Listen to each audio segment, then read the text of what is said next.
Many of us come from families that are in bondages.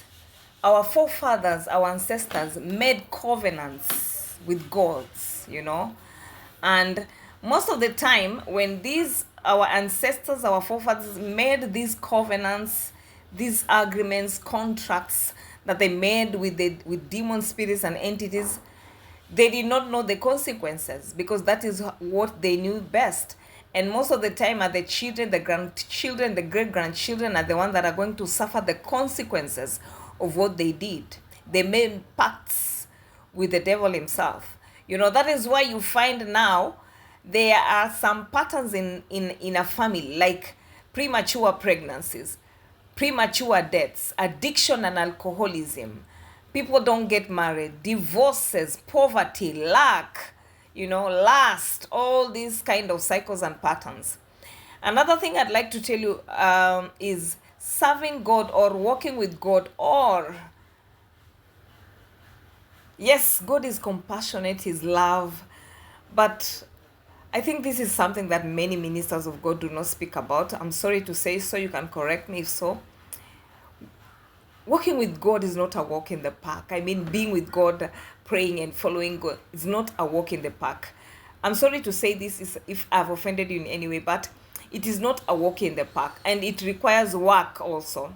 It is not as simple as people speak it, like breaking cycles and patterns, like breaking covenants, breaking contracts, they are breakable, and breaking altars.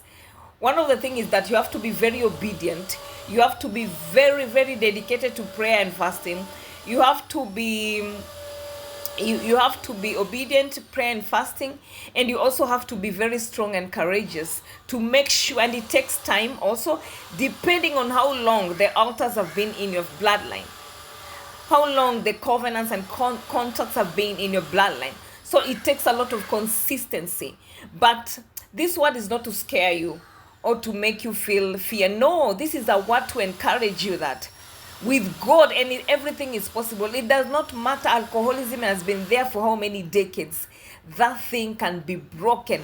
And many times, the ones that have been called to break those things, the ones that have been called, the ones that have been called to break those things usually go through a lot of pain, torture, struggles, and torment, and a lot of pain. Why?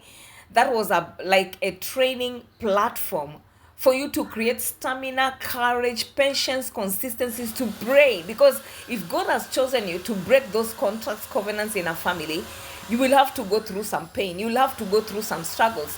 You'll have to go through some things. And sometimes you'll face and experience the things that you are about to break. You understand, my sisters and my brothers?